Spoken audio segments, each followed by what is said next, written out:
इस कार्यक्रम के पुण्यार्चक हैं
स्वानुभूति कहां से शुरू हो रही है?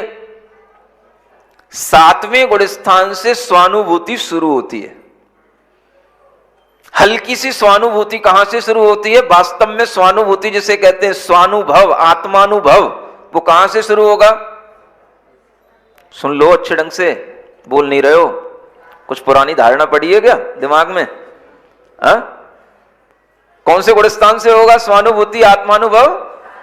सातवें गुण स्थान से। समझ आ रहा है?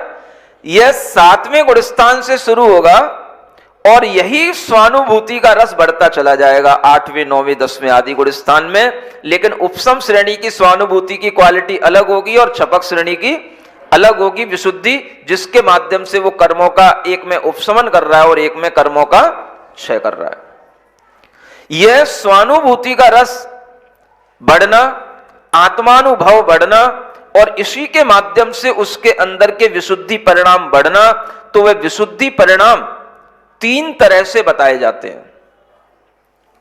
विशुद्धि परिणामों का मेजरमेंट जो है वो तीन नामों से आता है। अब सुनना तो आपको पड़ेगा ही। कौन से परिणाम कहलाते हैं? एक परिणाम कहलाते हैं अधःकरण परिणाम। क्या बोलते हैं? मुंह से बोल तो लो कम से कम। अधःकरण परिणाम, तो डिटेल बाद में समझाएंगे, पहले नाम तो सुन लो पहली बार।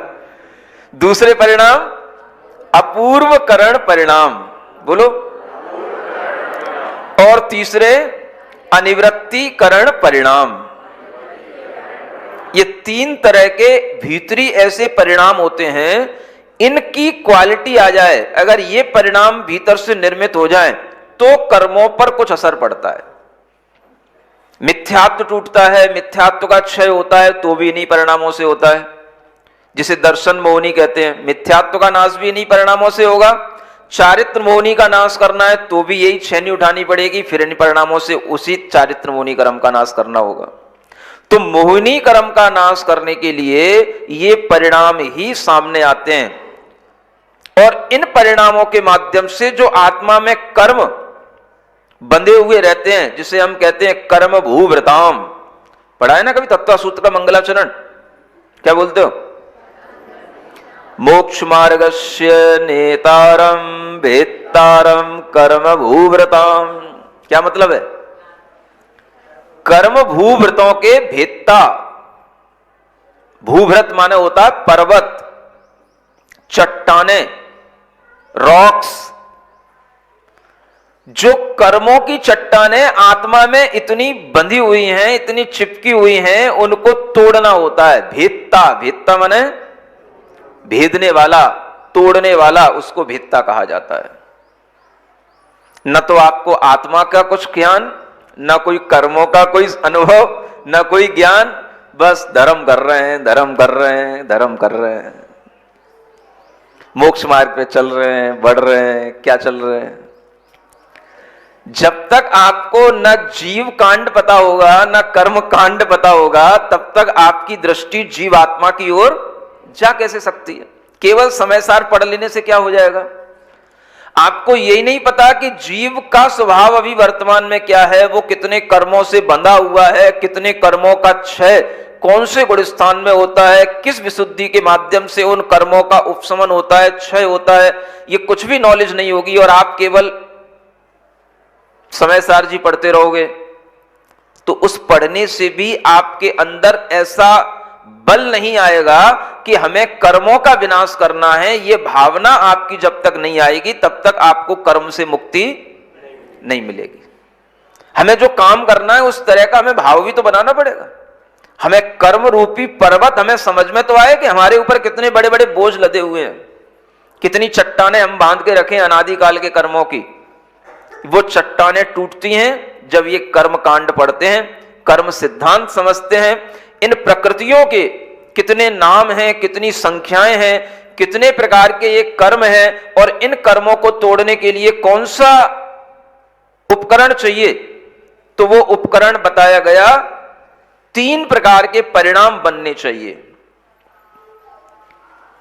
वह कर्म किससे टूटेंगे? तो अपने ही परिणामों से, अपने ही भावों से टूटेंगे, क्योंकि अपने ही भावों से बंधे हैं तो अपने ही भावों से कटेंगे। लेकिन वो काटने के लिए भी छेनी कहां से लाई जाएगी? वो भी अपने भावों की छेनी होगी। वो छेनी का नाम क्या है? तो ये 3 तरह के उसमें कटर लगे हुए हैं। सुन रहे हो? 3 तरह के कटर, उसमें ब्लेड, एक कटर भले ही हो लेकिन उसमें ब्लेड तो 3 तरह के लग सकते हैं ना।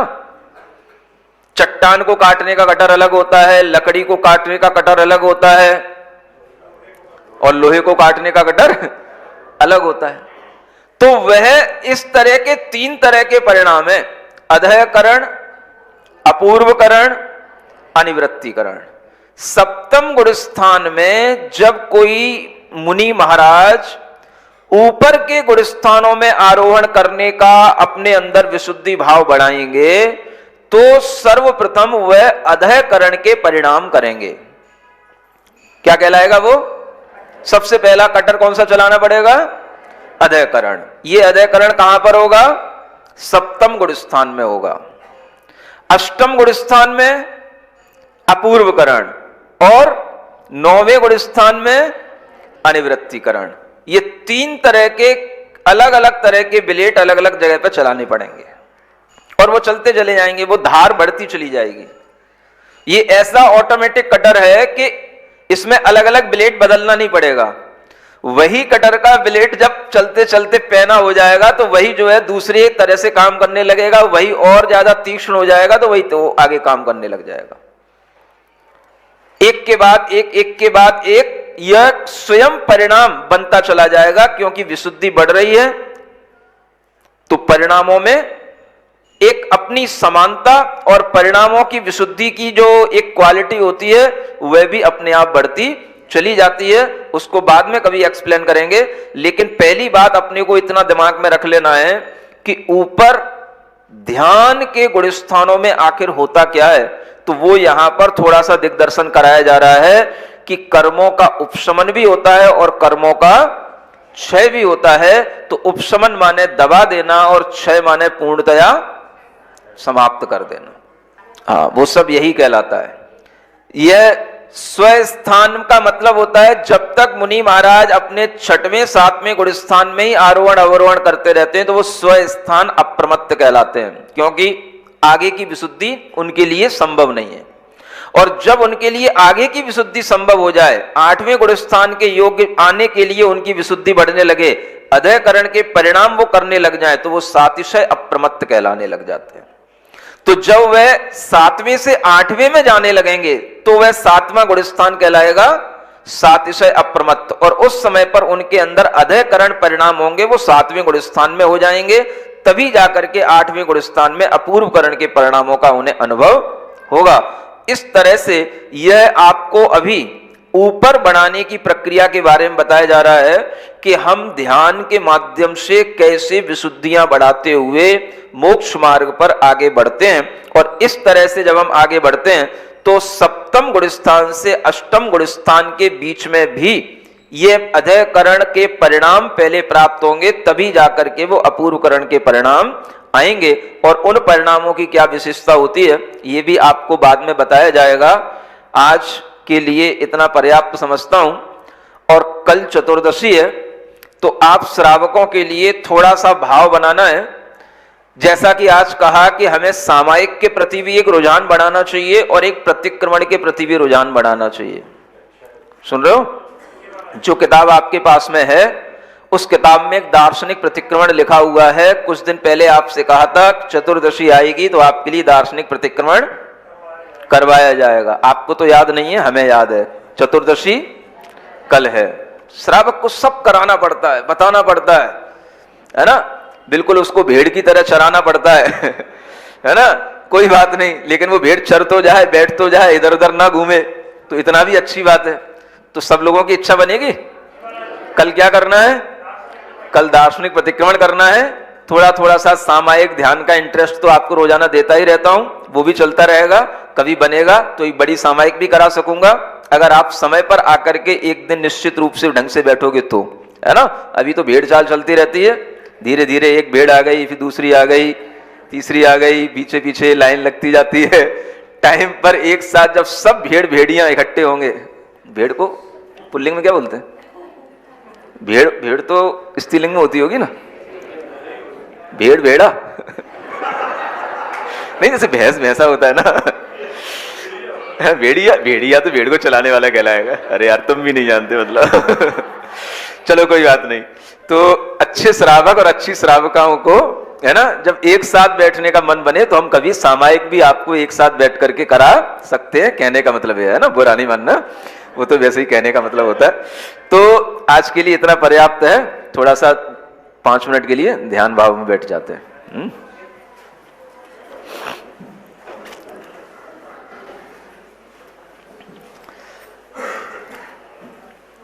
गर्दन सीधी, कमर सीधी, आंखें बंद। ओम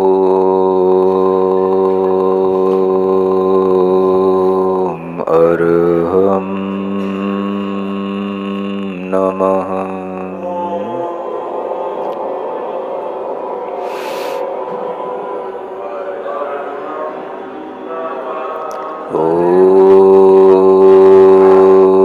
ओम अरहम नमः।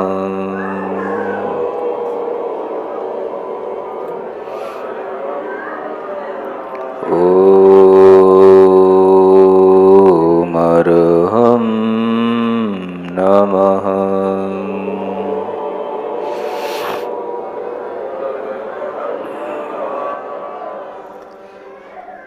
शांत भाव से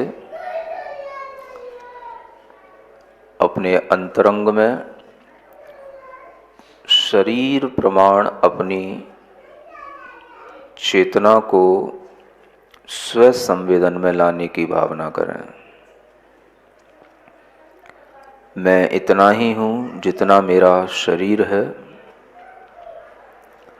उस शरीर के रोम रोम में,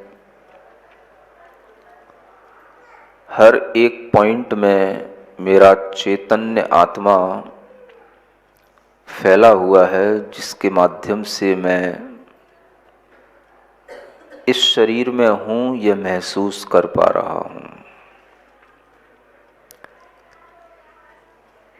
अनेक प्रकार के कर्मों से बद्ध होकर भी मेरा चैतन्य स्वभाव रुद्ध नहीं हुआ, रुका नहीं। ऐसी मैं अपनी चैतन्य शक्ति की अनुभूति कर रहा हूं। चित्त शक्ति चैतन्य शक्ति कहलाती है। उस शक्ति को मैं और बढ़ा रहा हूं। उस चैतन्य शक्ति को मैं और प्रकट कर रहा हूं। निरंतर भावों के माध्यम से मैं चित्त शक्ति स्वरूप हूं। मैं चित्त शक्ति स्वरूप हूं। मैं चैतन्य शक्ति स्वरूप हूं।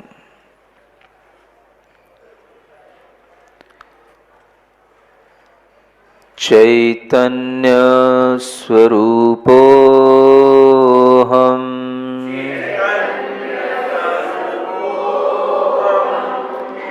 चैतन्य स्वरूपोऽहम्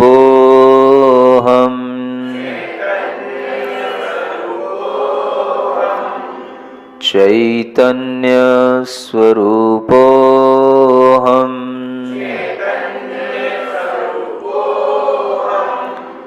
सोऽहम् सोऽहम् सोऽहम्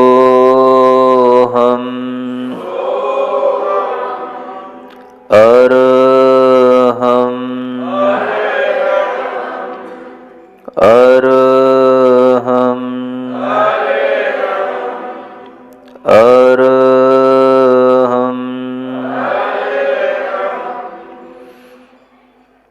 महसूस करें मेरी चैतन्य शक्ति, चित शक्ति मेरे ही परिणामों से वृद्धिंगत हो रही है।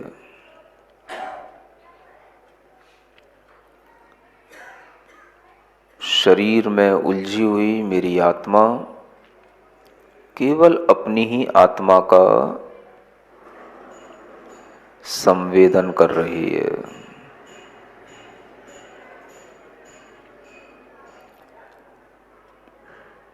पूरा चैतन्य आत्मा ज्ञानमय है, ज्ञान स्वरूप है।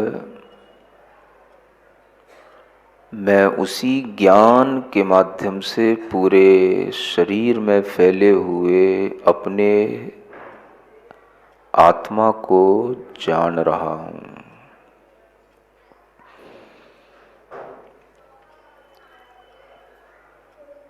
अपने ज्ञान में ही मेरा ज्ञान ध्यानस्थ हो रहा है।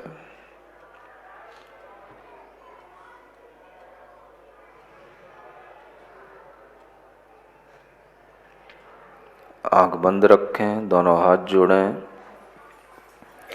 रहे ज्ञान ही ज्ञान में मेरा ध्यान,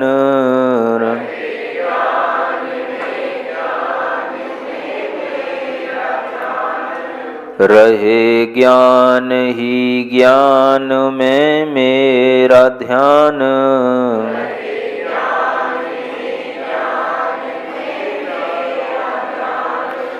महामंत्र सब दुख हर ले महान,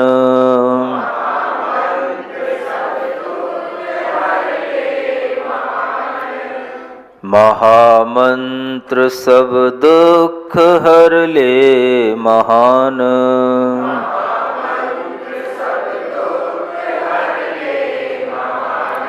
सभी हों सुखी और सबका भला हो,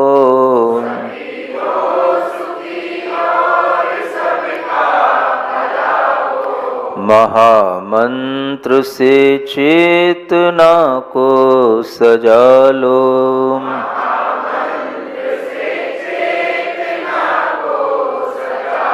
ओम अरहम नमः, ओम अरहम नमः, ओम अरहम नमः, ओम अरहम नमः, ओम अरहम नमः, ओम अरहम नमः, ओम अरहम नमः, ओम अरहम नमः।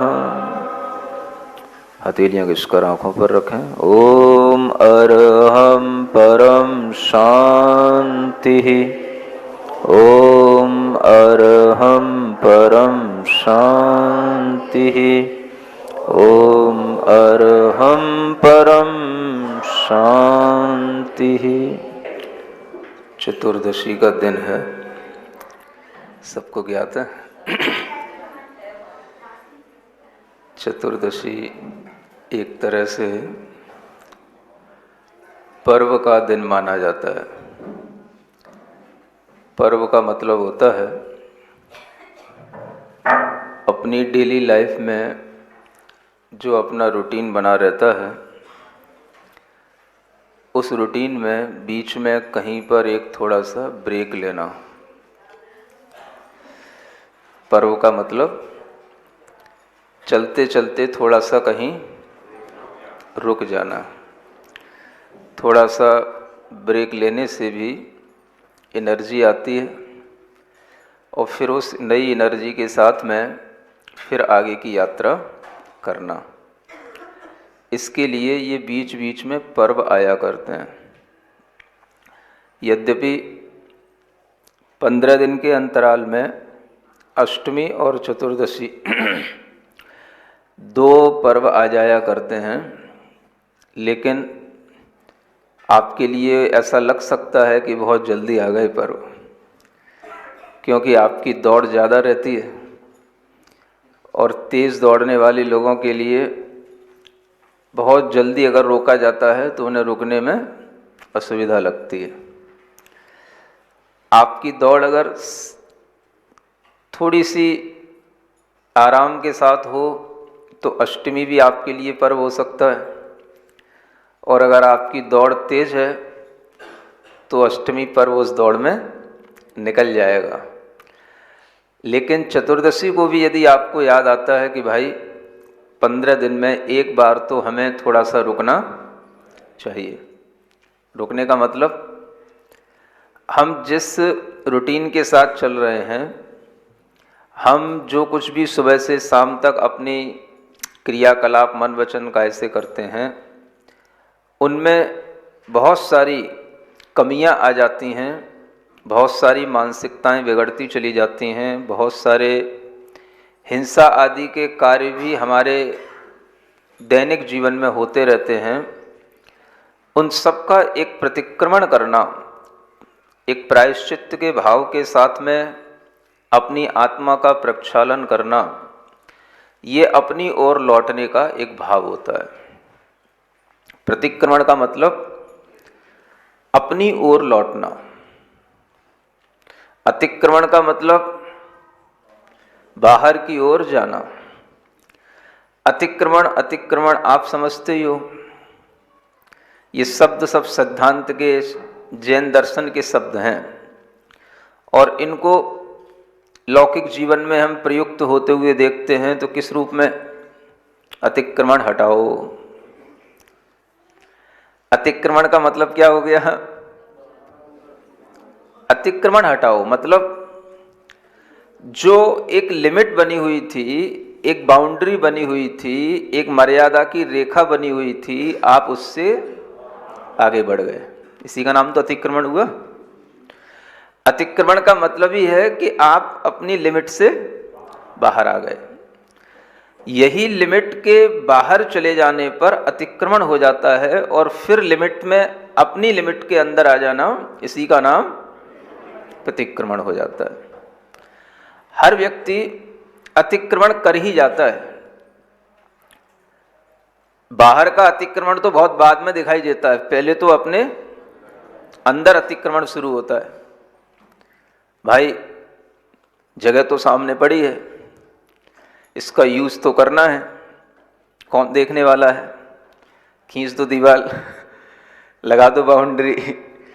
बस मन में पहले कसाय आई, किस बात की? इस जगह को हमें घेरना है, इस जगह को अपना बनाना है, माने परिग्रह को बढ़ाना है। कसाय अपने अंदर आई, जिसका नाम क्या? लोभ कसाय। आपको कुछ नहीं पता होता है, वो सब हो जाता है, वो सब जरूरी था महाराज। वो बगल वाले ने भी तो किया था, इसलिए हमने भी कर लिया, नहीं तो हमारी बिल्डिंग पीछे हो जाती, उसकी आगे हो जाती।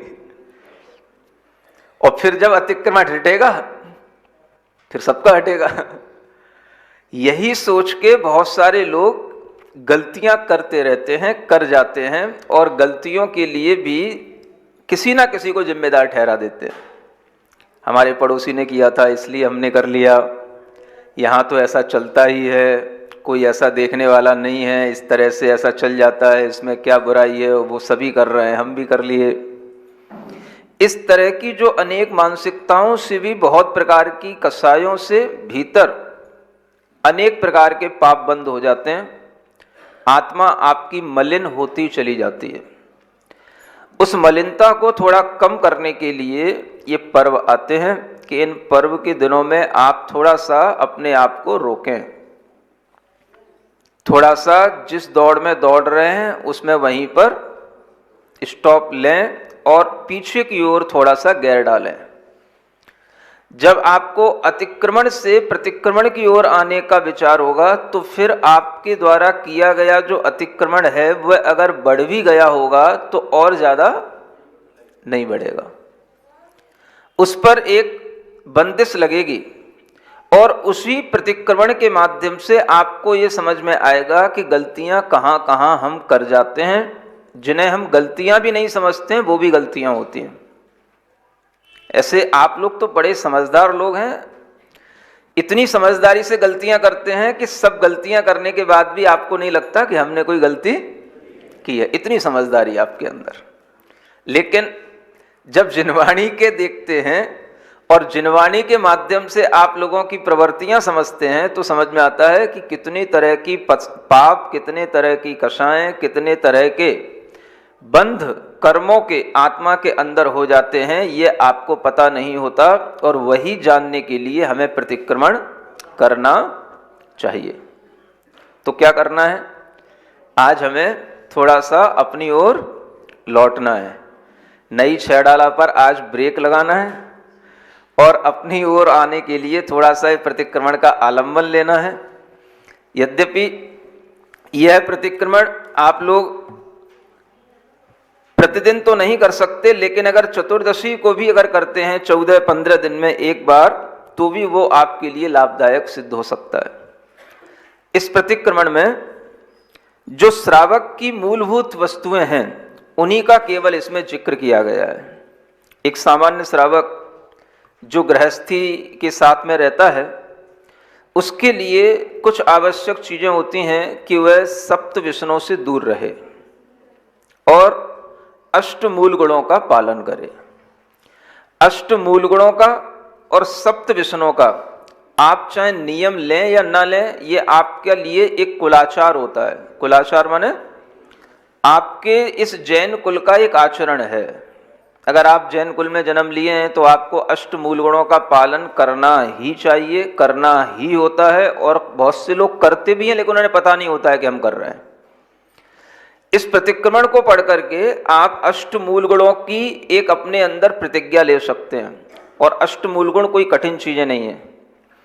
5 अड़ुव्रत होते हैं जो सामान्यतया सिर्फ इतने ही होते हैं कि आप मोटा मोटा झूठ ना बोलें, मोटा मोटा हिंसा ना करें, स्थूल चोरी, कुशील परिग्रह, जो मोटा मोटा तरीके का होता है जिसे समाज में पाप माना जाता है, उसको छोड़ना। इसका नाम क्या हो गया? 5 अड़ुव्रत। कोई सूक्ष्मता से नहीं सोचना आपको कि भाई दवाई में हिंसा हो रही है, कि इसमें कुछ हिंसा हो गई, खाने पीने की सब चीजें, वो आपकी अलग चीजें हैं। लेकिन आप डायरेक्टली कुछ भी नहीं कर रहे हैं तो ये आपके लिए अड़ुव्रत में आ जाता है। फिर इसी के साथ में रात्रि भोजन का एक त्याग होना, पानी छानकर पीना और जिनेंद्र भगवान का प्रतिदिन दर्शन करना। ये 3 गुण और मिल जाएं तो ये कितने हो गए? 8 मूल गुण हो जाते हैं। समझ आ रहा है? ये आपके मन में विचार आ सकता है कि मैं अष्टमूल गुणों को धारण कर लूं। यद्यपि अष्टमूल गुण और भी तरह के होते हैं, सिंपल भी होते हैं, 5 नंबर फलों का त्याग, इस तरह के भी होते हैं, मध्यमास मधु का त्याग।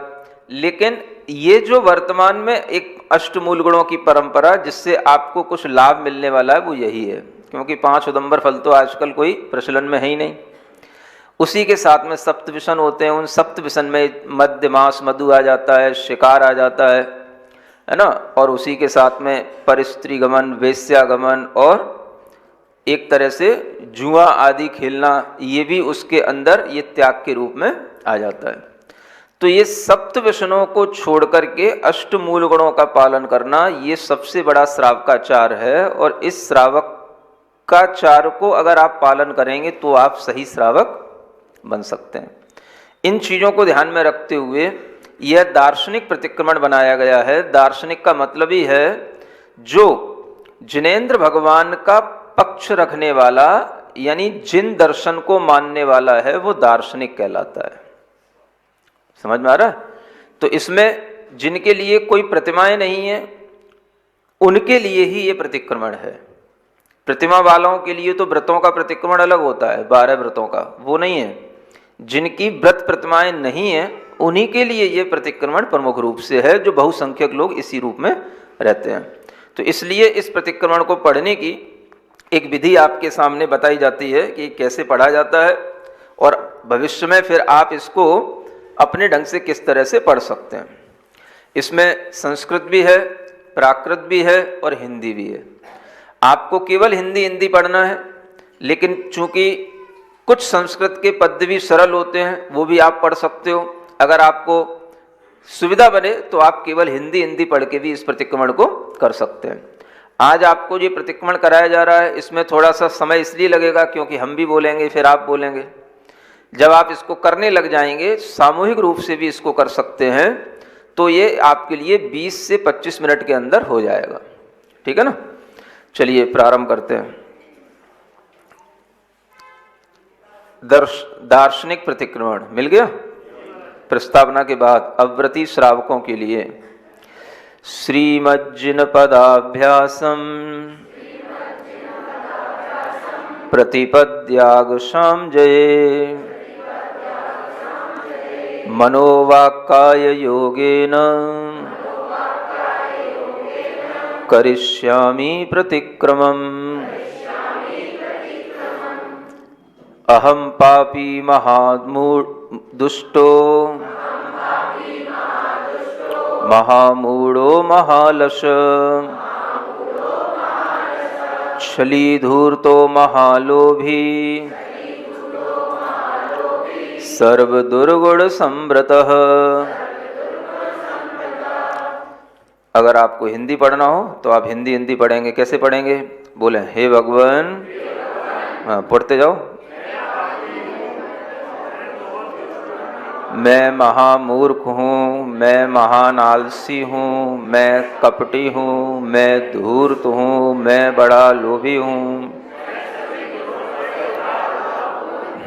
चलो हिंदी पढ़ लो आगे। हे भगवान, अहो मुझ पापी ने, पढ़ो आगे। हाँ, ये कुछ श्लोक आप पढ़ सकते हो मूल के साथ में, है ना, जो कि पढ़ने में आते हैं, ताकि कुछ चीजें आपको मूल में भी याद रहनी चाहिए। खम्मामि सर्व जीवाणम सव्वे जीवा खमन्तु मे मेत्ति मे सर्वभूतेषु वैरम मज्झम न केणवी। हाँ पढ़ो। मैं सभी जीवों को क्षमा करता हूँ, सभी जीव मुझे, मेरा सभी जीवों में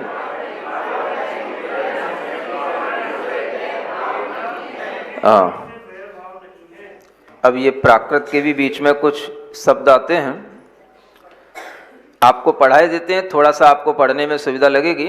अगर आप नहीं पढ़ेंगे अपने आप से तो हिंदी में इसको पढ़ सकते हैं। ठीक है ना? चलो पढ़ लो। इंदिया, पुड़विकाय, आउकाय, तेउकाय, वाउकाय, वड़फदिकाय, बेंदिया, तेंदिया, चौरंदिया, पंचेंदिया, सन्नी पंचेंदिया, असन्नी पंचेंदिया, एदेशम उद्दावणम, परिदावणम, विराहणम, उपघादो, कदोवा, कारिदोवा, कीरंतोवा, समणमंडिदो, तस्मिच्छा में दुक्कड़म। है ना? इसी की हिंदी लिखी हुई है। एक इंद्रिय, पढ़ो।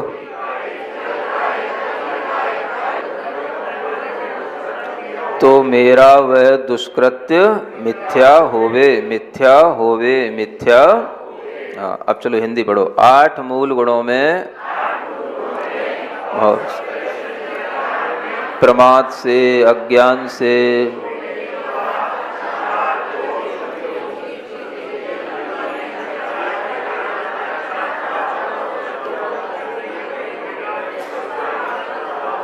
हाँ, अरिहंत, सिद्ध, आचार्य, उपाध्याय और सर्व साधु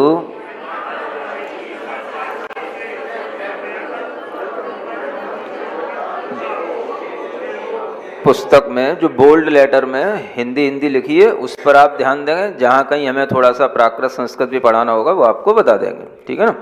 अब दैवशेक रात्रिक प्रतिक्रमण में समस्त अतिचारों की विशुद्धि के लिए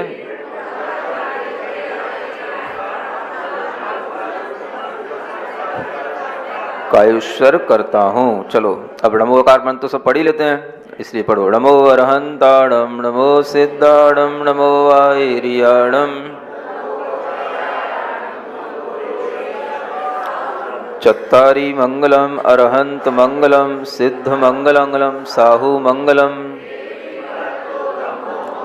चत्तारी लोकोत्तमा, अरहंत लोकोत्तमा, सिद्ध लोकोत्तमा। जैसा लिखा है वैसा ही पढ़ो, इसमें अरहंता नहीं लिखा, अरहंत लिखा है तो अरहंत ही पढ़ना है ना। चत्तारी शरणम पवज्जामि, अरहंत शरणम, सिद्ध शरणम,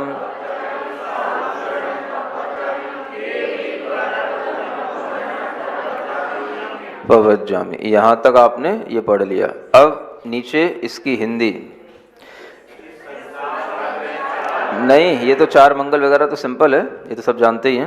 नीचे वाला जम्बू द्वीप, धातकी खंड और अर्ध पुष्कर द्वीप, इन 2.5 द्वीपों में तथा लवण और 5 ऐरावत एवं 5 विधे, इन 15 कर्म भूमियों में अरहंत केवली, तीर्थंकर केवली, अनुबद्ध केवली, अंतकृत केवली, मूक केवली और उपसर्ग केवली, इस प्रकार 7 प्रकार के केवली भगवान व ज्ञान दर्शन चारित्र संबंधी मैं मन से, वचन से, काय से सभी सावध्य हिंसा योगों को त्याग करता हूँ।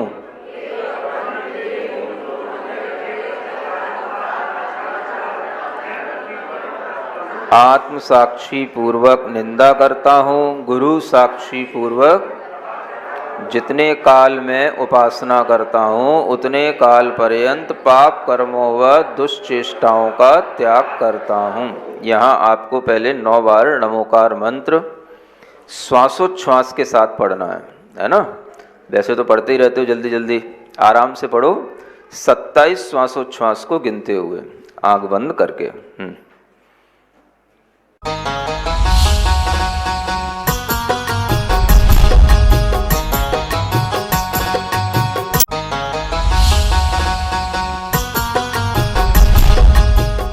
इस कार्यक्रम के पुण्यार्चक थे